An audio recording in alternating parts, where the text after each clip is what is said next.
the root loci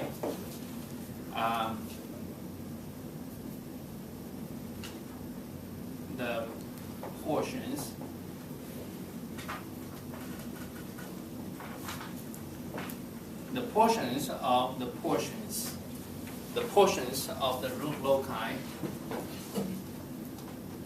on the real axis are to the left of an odd number of poles. Okay, let me explain.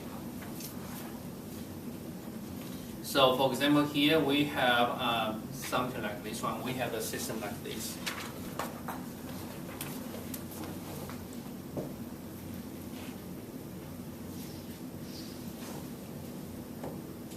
Okay, I add the 4 words.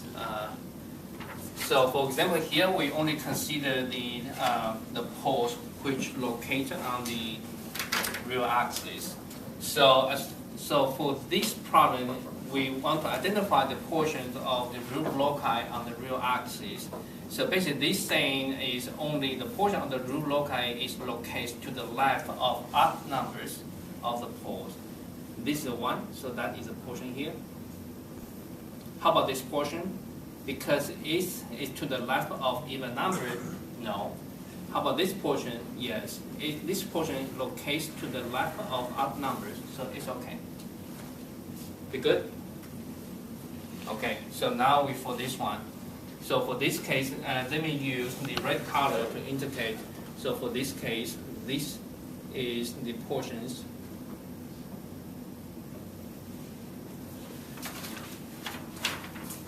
hopefully, yes.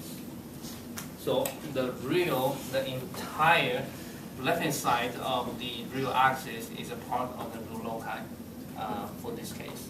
Okay. So that's the saying of this. And why we have this? Basically, you can use the test point. For example, a test point is located here, and you can use the phase angle criterion to you can use phase criterion to justify for this. And justification, I believe we have one example being done in 2 lectures before. Okay, so turn over your lecture notes to that sections, and let me skip up this part for this. And now the next one.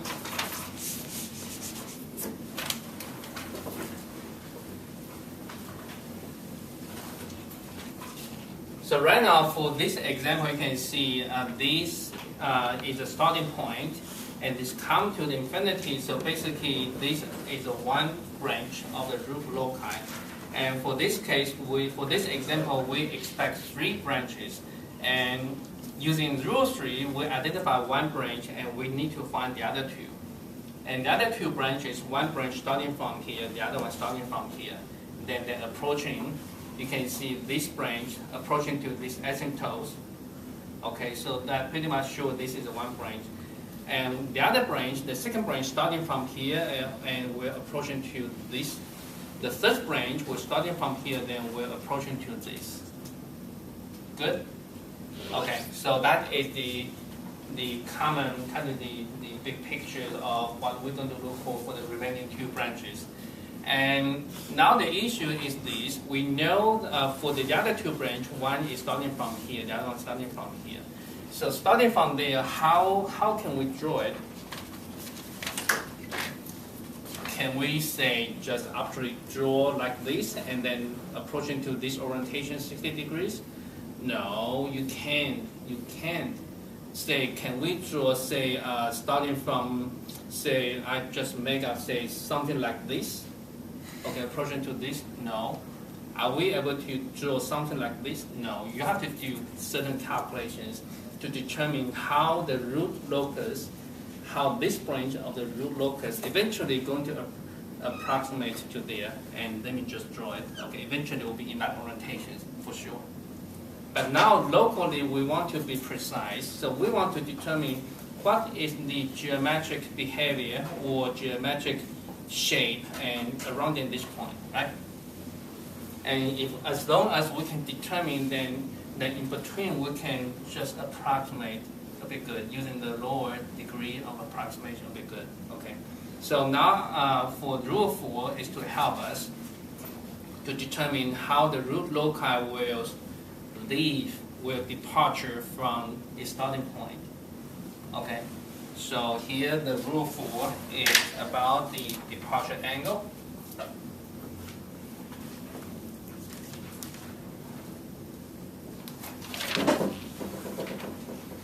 Okay, and we call it angle of departure. I think that is a very bad English. Angle of departure. Okay, so angle of departure, that means the orientations. So here I want to determine and say, let me place, and look at here, sometimes the rule 4 is very ambiguous, and so pay a little bit of attention here, okay? So to determine the angle of departure, basically here we place a test point. This test point is very, very close to the starting point. And let me zoom in, okay? So let me zoom in, so basically here, let me zoom in. Once I zoom in, so let me place a little bit farther, and then we can determine the orientation. So the departure of the angle of departure basically by definition is this. This is our test point, S. S is very close to the departures. So if we connect in the two lines, basically orientation of this line, connecting the 2 points, then the orientations of the connection of the 2 points we call the angle of departure. Okay, using feet.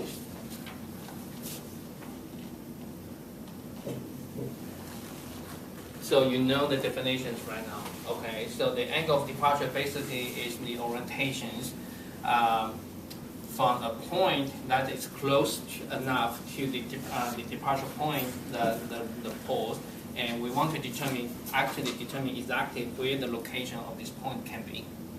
Okay. And of course, the distance here from here is very, very small. So for this case, using this example, we can calculate. So let me use an example to calculate, and I will give you the formula seconds. Okay. So for this case, how can we determine this angle? Again, we utilize the base angle criteria. So for this example, we have is 1 s plus 4 squared. Let me do this. Let me define the pole. Say this is a pole 1, and this is a pole 2, and this is pole 3. Okay, so basically pole P1 equal to 0, and P1 equal to 0, and P2 equal to minus 4 plus 4j. I define it, okay? I define these numbers. And P3 defined as minus 4 plus and minus 4j. Okay, so basically for this example, we can have expression is 1 plus k and s minus p1 and s minus p2 and s minus p3 equal to 0, right? So here with that one, we can factorize the functions, and that will be easier in self-writing instead. Okay, so the phase angle criteria is this.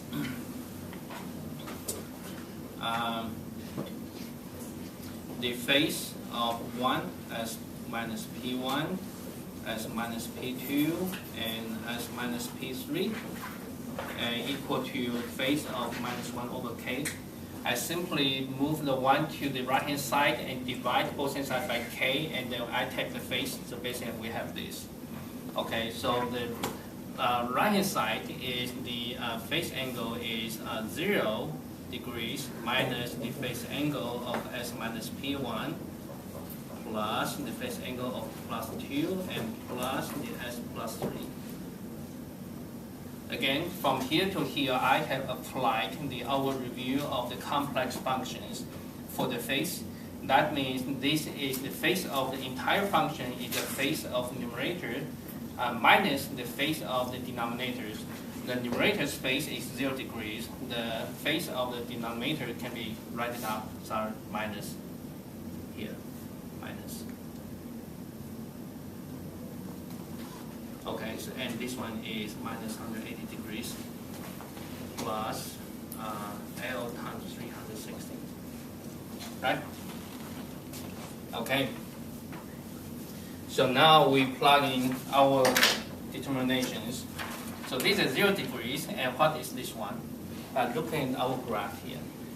Our definitions, so here, this point, again, is very, very close to here, right? I said that in the beginning, I said I want to zoom in this one for visualizations. But to do the calculation, this point actually is very, very close to here. So basically, this number given us is very, very close to this one. So that is representing is this orientations of approximated location to here. I'm going to mess up the drawing. So basically, that is this angle. And this angle, by looking at this one, is minus is 135 degrees. Right? Okay?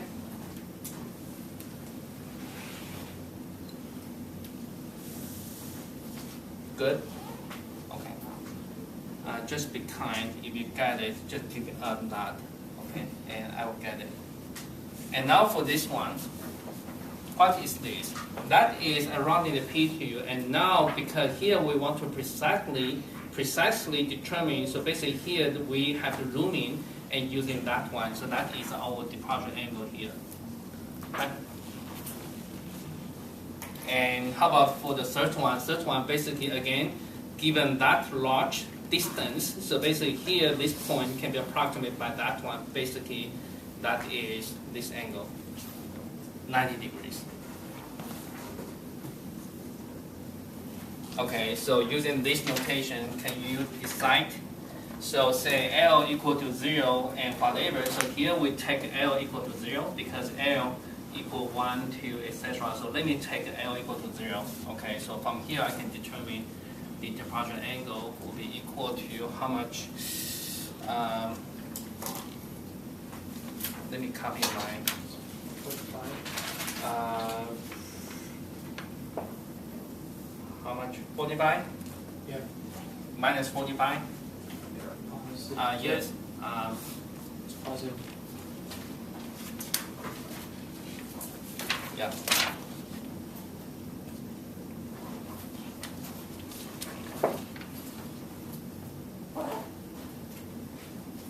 I got Negative. That should be negative. You got the negative in front, though. and there's Because so it's 0 minus. So it's negative 225 minus the negative. Double check. Okay, that should be negative. Okay. So that is 0 degrees and minus 35, minus 90, and minus 225, and minus V equal to minus 80. Yeah, minus 45. Okay? So minus 45, then basically the orientation is just like I guess. Okay, so basically that departure is in the minus 45 degrees. So locally, that should be going down, sliding down, slide by 45 degrees, and then somehow because eventually going to approximate to there, so we can just literally going there. Here is our starting point and in 45 degrees, and this is our asymptote eventual behavior. Try to use the simplest, I forgot the term. You simply use the simplest, the lowest degree of the curve fitting, using the lowest degree of curve fitting to connecting from here to there. And don't do this, please. Don't do this, okay? Okay, don't do that one. in my past teaching career, only one student, he had no idea and just doing that one. I just keep laughing for a couple of minutes. Don't do that one, okay? So right now we have this, and for the remaining for this one, we for the third branch simply is reflected, because this is a part of the root, All the roots on the complex in the complex plane is complex conjugate. Complex conjugate, that means that everything above can be flipped going down there. So you can simply copy it and for whatever you know and getting like something like this one. You good? Okay.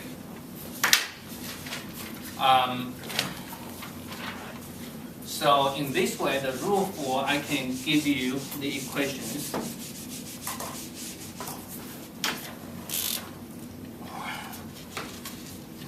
I think you can refer to our textbook for the equations. I don't want to give that one. Everything can be calculated just like this. That equation, I don't want to write because that's very confusing. Even for me, I know. Every time, for my experience, is if you want to do the calculation of the project, you just do it. Just using phase angle criterion, just do it. That'll be easier. Sometimes you plug in the equations for particular for this one, you'll get mistakes there. Okay. We can look at another example here. Okay. And keep this in mind. We're going to finish this one, not today, but next time. So we can look at another example for the angle of departure there. So we consider, say, we have, here, we have angle here, and we have,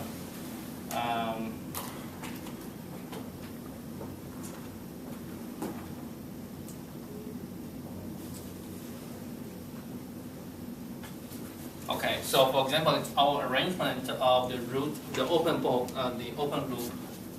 consider the open loop 0 and poles as shown. Okay, so here we have 1, 2, 3, 4, 5 poles, and we have 1 zeros here. And here, maybe today we don't have much time. So basically, this pair is repeated poles. Repeated, that means on location they simply overlap to each other. Okay. So for this case, we want to determine the departure angles. Again, we place a local point. Here, let me zoom in.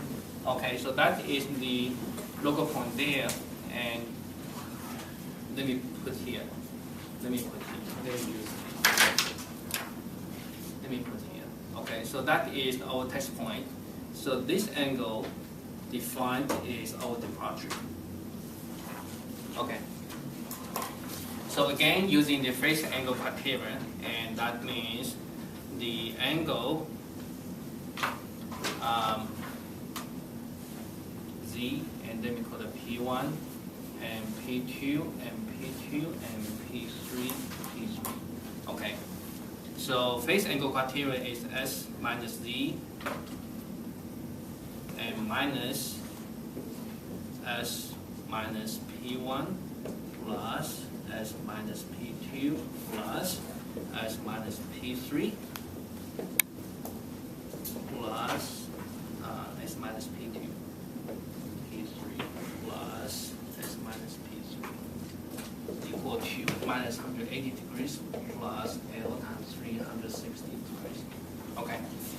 And why we have this one, I skip one. So basically, this characteristic equation is 1 plus K S minus Z S minus P1 and S minus P2 square and S minus P3 square equal to 0.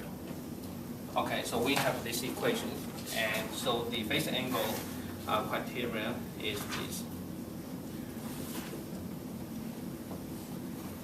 Okay, and now let me graphically define the numbers here. So say from the local point, so here basically this point is very close to here. So its angle that is the orientation of S minus Z. So let me define this is the psi 1. So this is the psi 1. Good. Graphically, let me define, and again, this number is, this location, this test point is very close to here. So basically, it's orientation between this one, let me call it V1 here. So this is number is V1. Okay? And now, as far as to this repeated, you can see this point right now we're zooming in. So basically, that's the angle, let me call it departure. This one corresponding to this one is our departure angle we're looking for. And again, this is a repeated, so here in terms of our equation, we have appeared twice of these departure angles, right? Good. We're still looking into the graph, and we can do it. And now for this case, basically this one is how much this test point is very close to here. So that location to this one, basically this is 90 degrees, and this is 90 degrees, right? So basically from here, for the repeated root, we have 2 times of the departure angle appeared. Then simply you arrange the number to the algebra and divide by 2, then you get it. The same thing, if we have, say, 3 repeated roots or 4 repeated roots, simply you arrange those things, depends on the number, then you just do the calculations. Okay? So if you have time today, look up the textbook for the equations, and you will see that the equation will be something divided by, the departure angle will be something divided by, let's say is divided by Q. The Q called the repeated, the Q is called the multiplicity of something. Basically, for this double repeated, that's Q. For 3 repeated, the Q is 3. But now you know the reason, because here appears 3 times or twice. We good? We good? Okay, so I won't recommend the equations. I prefer it's just do the